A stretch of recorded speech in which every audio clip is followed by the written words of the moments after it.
થાક લાગે છે ને એનો અનુભવ કરજો.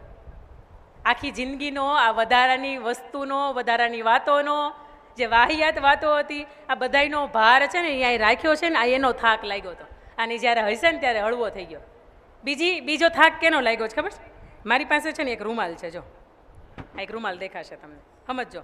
આખી જિંદગી છે, આજે આખી જિંદગી. આ બીજો ભાર હેનો લાગ્યો છે? ગાંઠવાળી કચ્છ કવિન મારી, બીજી ગાંઠવાળી, બીજી કચકચાવીને મારી, આને 2 મારીશ, બરાબર. અને મારી પાસે એક બીજો રૂમાલ છે, એને હું એક મારું છું અને હળવી મારું છું, હળવી. હા, હવે તમારે જવાબ દેવાનો છે, કઈ ગાંઠ પહેલા ખુલશે? શું કામ એને? આ હળવી છે, સમજજો. અને આ 2 કચકચાવીને વાળી છે. આ હળવી ગાંઠ છે ને એ ખુલી જાહે, અને એક જ પ્રયત્ન, બહુ નાના એવા પ્રયત્નથી ખુલી જાહે. અને આ ગાંઠ છે ને, આ એના માટે ઘણો લાંબો પ્રયત્ન અથવા તો દાંત લેવો પડશે, અત્યારે ખુલશે. સંબંધોમાં છે ને, સંબંધોમાં આખી જિંદગી આપણે આ કચકચાવીને ગાંઠું મારવાનું કામ કર્યું છે. આ ગાંઠ છે ને એકાદી વખત પડી જાય ને, જે માણસની હારે, જે સંબંધની હારે, જે ગમતા પાત્રની હારે, અને આ ઈ જ સેકન્ડની અંદર થોડા જ દિવસો, હમણાં બેને વાત કરી હતી, બીજા જ દિવસે સોરી કહીને આ ખુલી જાય છે ને, આ તો ખુલી જાય, સમજો. આખી જિંદગી બહુ સરસ મજાની ગાંઠ વગરની જાય, પણ આખી જિંદગી જ્યારે અંત સમય આવે ને ત્યારે એક વખત તમારું લિસ્ટ તો કરજો કે આખી જિંદગીમાં ગાંઠું કેટલાની યાર વાળીશ.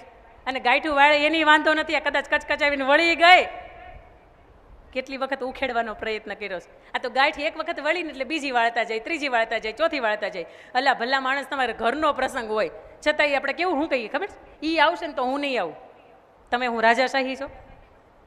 હે, આ પરિવાર અહીંયા આખે આખો તમે જોવો છો, કોઈને ક્યારેય મતભેદ નહીં થયો હોય, ક્યારેય કોઈને મનભેદ નહીં થયો હોય, ક્યારેય કોઈને વાતનું ખોટું નહીં લાગ્યું હોય, પણ એ પરિવારે છે ને આ ગાંઠું મારવાનું, કદાચ આ ગાંઠ પડી ગઈ હોય ને તો હળવા કે બીજે દિવસે ને ઉકેલવાનું કામ કર્યું છે. અને આખી જિંદગી આપણે છે ને ગાંઠું મારવાનું કામ કર્યું છે. આ 42 જણાનો પરિવાર હારે રહે છે, કદાચ ભૂલ ન કરતી હોય કાકા, વધારે 65.